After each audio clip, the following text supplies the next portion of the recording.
1分都不付，1分都不付。还是前两天咱们一直在说的这个啊，就是想尽一切办法去解决别人解决不了这些故障，特别是一些新车都有的一些故障。另外一个的话就是想尽一切办法啊，让客户去满意，好吧？其他我这会儿没事，辛苦各位。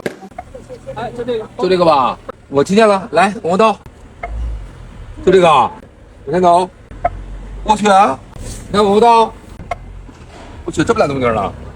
我先给你用最简单的方式帮你排查一下啊，稍微一复杂，您就上咱们那个路对面金港店，直接上那儿行啊。您坐副驾，兄弟走。只要是奇葩的、一难点的，我都听得来。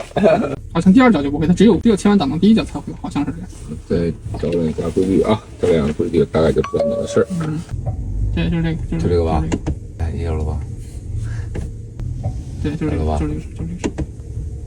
对，基本都出来了，你看每一脚都能出来。就这问题吧？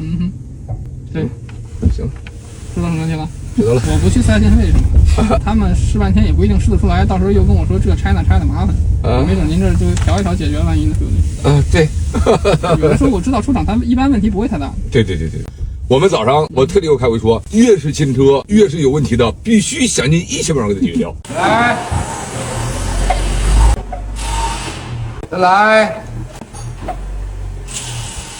您这个去4S店吧，我呢给你检查是免费。4S店这个要修起来的话，正常应该修好的话得本着5万。来，我跟你说是哪讲啊？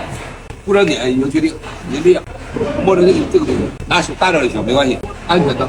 好了，好到。哦，明白了，就是那个差速器这点。对，差速器出来的，找他去吧。本来我想给你免费处理一下的，啊，对我们来说特别简单，但是我得给你拆。拆的话，我觉得刚2000公里的车咱就别拆了。要如果你这车过保了，需要把这个轴拿掉，里边有个螺丝，那个螺丝那个位置稍微往里边来一点。我录一下，到时候给录啊。